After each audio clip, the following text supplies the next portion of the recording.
নমস্কার সবাইকে। আজকে আমি তোমাদের সাথে ওই দিন বাটোয়ার রেসিপিটা শেয়ার করব। তো আমি বাটোয়াটা বানাবার জন্য প্রথমে দিয়েছিলাম রুল ময়দাগুলোকে ভালো করে চেলে নিয়েছিলাম, তার মধ্যে অ্যাড করেছিলাম সুজি, টক দই, আর দিয়েছিলাম পরিমাণ মতো নুন, সামান্য একটু চিনি, বেকিং পাউডার, সব কিছু দিয়ে ভালো করে মেখে নিয়েছিলাম।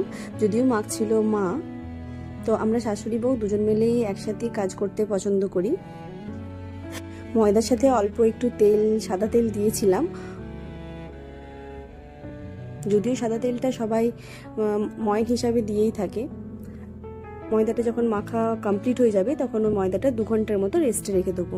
2 ঘন্টা পর দেখবো ময়দাটা একটু বেশ নরম আর ফুলে উঠবে, তখন জানবেন ময়দাটা একদম পারফেক্টলিভাবে মাখা হয়েছে। 2 ঘন্টা পর ব্যাস লেচি কাটো আর বেলে গরম গরম তেলে ডিপ ফ্রাই করে নাও। তাহলেই আজকে আমাদের বাটোরা রেডি। আর বাটোরাটা খেতেও বেশ নরম তুলতুলে হয়েছিল। যাই হোক, আমি একা বললে তো আর হবে না, কর্তামশাইকে গিয়ে জিজ্ঞাসা করি কেমন লাগলো।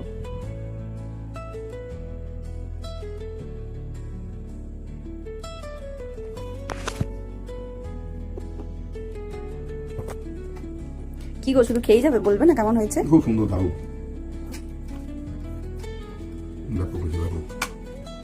দিও আর নিবি?